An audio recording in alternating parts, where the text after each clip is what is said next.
Silent Hill 2, a game that would become profound in the survival horror genre, often being considered as the greatest game in the series, and also the most scariest game ever made. When it released on the PlayStation 2, Xbox and Windows PC in 2001, and like the previous game in the series that released originally on the PS1, the sequel pretty much set the blueprint for everything else going forward, as every psychological horror game that you now see today are all influenced by this iconic and revolutionary title for its time. And there were later sequels of Silent Hill 3 and even The Room that were also developed by Team Silent, the group responsible for the original games, but later sequels wouldn't follow the same format and wouldn't have the same height of success. Still solid games in their own right, but they just didn't capture the appeal of the original titles. That sees the plot focused around James Sunderland, who is on a journey to the town of Silent Hill after receiving a letter from his dead wife. So essentially he tries to figure out to see why this is happening and to see if she could still be alive, but later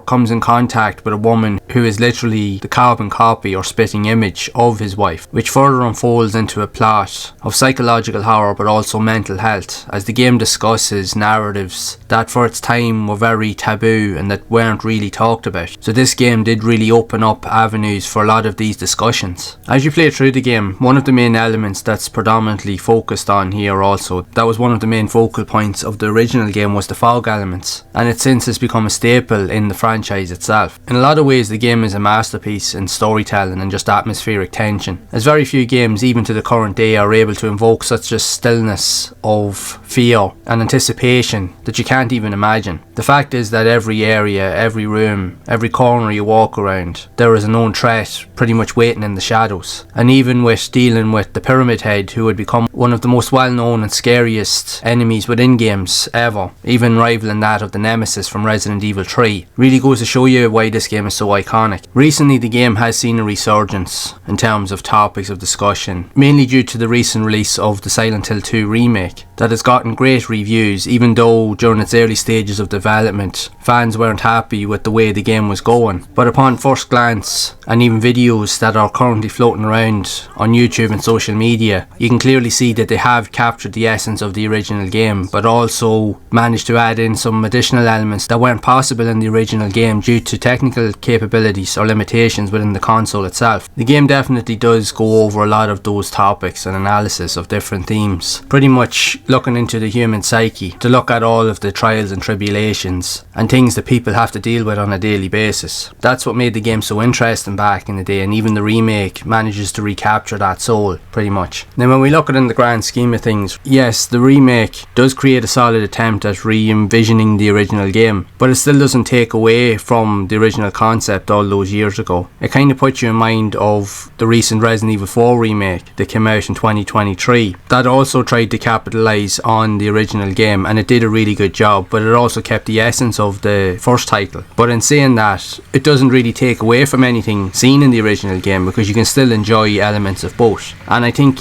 over time fans will learn to adapt to that with the Silent Hill 2 original and its remake also. The classic game in its own right is still just as popular today as it's ever been. It's still one of the most iconic, it's still the most atmospheric. If you put the remake aside for a second, it really is considered as the greatest survival horror game ever made. Now it's not without its flaws and its hurdles, but what it did set the stage for everything that was to come after it, because it was the one game that really highlighted all those features, and like the first game in the series, managed to bring all of that tension, atmosphere, fear and terror all to the forefront, which very few games were ever able to do. That's why you see a string of games coming out in the indie scene now that are trying to recapture all of those nostalgic elements that were seen in these games. And while they do a good job, it's safe to say that nothing can beat these original titles for what they were able to do and represent back then. But this game really just has left a lasting legacy like no other, and stories will be still told for many years to come, both with the original and even with the new remake that has just come out. And with the hype surrounding the remake, now is probably the perfect time to go back and play the classic original in all its glory. But whichever you think will be your favourite, well, that's for you to decide. But anyway, it is a classic, make no mistake about that. One of the greatest games ever made, and quite possibly still the scariest and most involving survival horror game in existence. And I would love to hear your thoughts of this classic, and what did you think of it overall? Are you a fan of this original game, or are you looking forward to playing the new remake that has just come out? It'd be interesting to hear whatever stories you do have of these games, so be sure to share them down in the comments below. And if you would like to see more content around other types of survival horror games like this that were released on the PS2, PS2 that had to influence the future of the game's genre. Then be sure to leave a like, subscribe to the channel, and you can also check out this playlist here on screen to see a lot more of those games in action. And I will see you in the next one.